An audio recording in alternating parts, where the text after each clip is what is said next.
Welcome to Bhakti Om Sandhya. For more videos, please subscribe, like and share.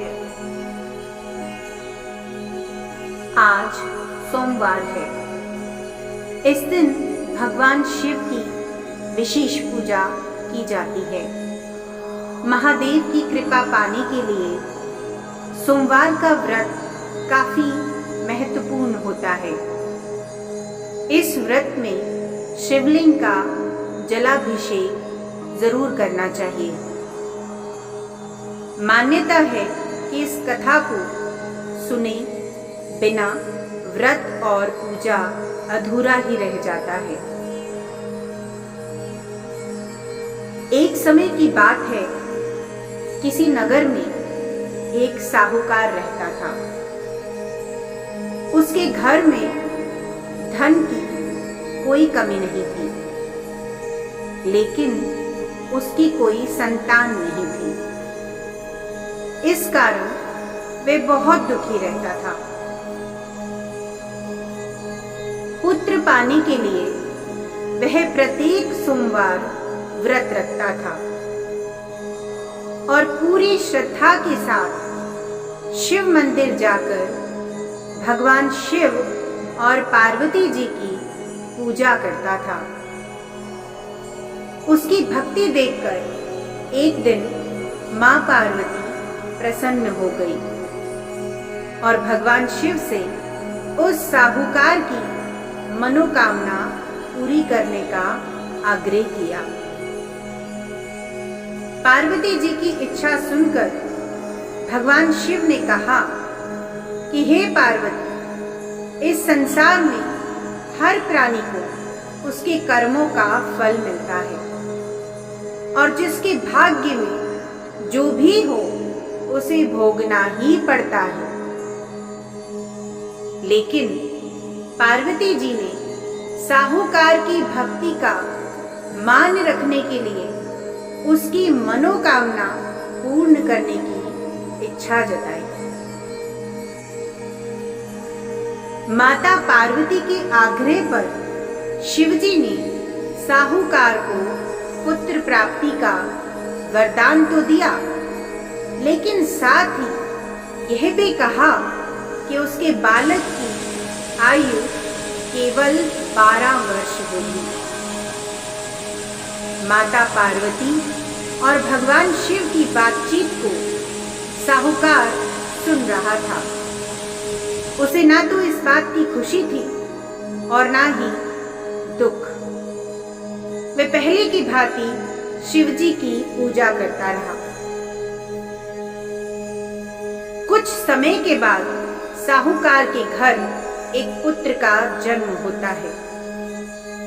जब वह बालक 11 वर्ष का हुआ तो उसे पढ़ने के लिए काशी भेज दिया गया। साहूकार ने पुत्र के मामा को बुलाकर उसे बहुत सारा धन दिया और कहा कि तुम इस बालक को काशी विद्या प्राप्त करने के लिए ले जाओ और मार्ग में यज्ञ कराना। जहां भी यज्ञ कराओ वहां ब्राह्मणों को भोजन कराते और दक्षिणा देते हुए जाना। दोनों मामा भांजे इसी तरह यज्ञ करते और ब्राह्मणों को दान दक्षिणा देते काशी की ओर चल पड़े। रात में एक नगर पड़ा जहां नगर के राजा की कन्या का विवाह था। जिस राजकुमार से उसका विवाह होने वाला था वह एक आंख से काना था। राजकुमार के पिता ने अपने पुत्र के काना होने की बात को छुपाने के लिए एक चाल सोची। साहूकार के पुत्र को देखकर उसके मन में एक विचार आया।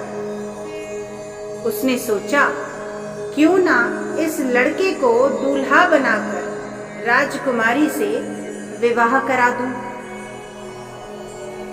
विवाह के बाद इसको धन देकर विदा कर दूंगा और राजकुमारी को अपने नगर ले जाऊंगा। लड़के को दूल्हे के वस्त्र पहनाकर राजकुमारी से विवाह कर दिया गया। लेकिन साहूकार का पुत्र ईमानदार था। उसे यह बात न्याय संगत नहीं लगी। उसने अवसर पाकर राजकुमारी की चुन्नी के पल्ले पर लिखा कि तुम्हारा विवाह तो मेरे साथ हुआ है, लेकिन जिस राजकुमार के संग तुम्हें भेजा जाएगा वह एक आंख से काना है। मैं तो काशी पढ़ने जा रहा हूं। जब चुन्नी पर लिखी बातें राजकुमारी ने पढ़ी तो उसने अपने माता पिता को यह बात बताई। राजा ने अपनी पुत्री को विदा नहीं किया, जिससे बारात वापस चली गई। दूसरी ओर साहूकार का लड़का और उसका मामा काशी पहुंचे और जाकर उन्होंने वहां यज्ञ किया। जिस दिन लड़के की आयु 12 साल की हुई, उसी दिन यज्ञ रखा गया। लड़के ने अपने मामा से कहा कि मेरी तबीयत कुछ ठीक नहीं है। मामा ने कहा कि तुम अंदर जाकर सो जाओ। शिवजी के वरदानुसार कुछ ही देर में उस बालक के प्राण निकल गए। मृत भांजे को देख उसके मामा ने विलाप शुरू किया। संयोगवश उसी समय शिवजी और माता पार्वती उधर से जा रहे थे। पार्वती ने भगवान से कहा, स्वामी, मुझे इसके रोने के स्वर सहन नहीं हो रहे। आप इस व्यक्ति के कष्ट को अवश्य दूर करें। जब शिवजी मृत बालक के समीप गए तो वह बोले कि यह उसी साहूकार का पुत्र है जिसे मैंने 12 वर्ष की आयु का वरदान दिया था। अब इसकी आयु पूरी हो चुकी है।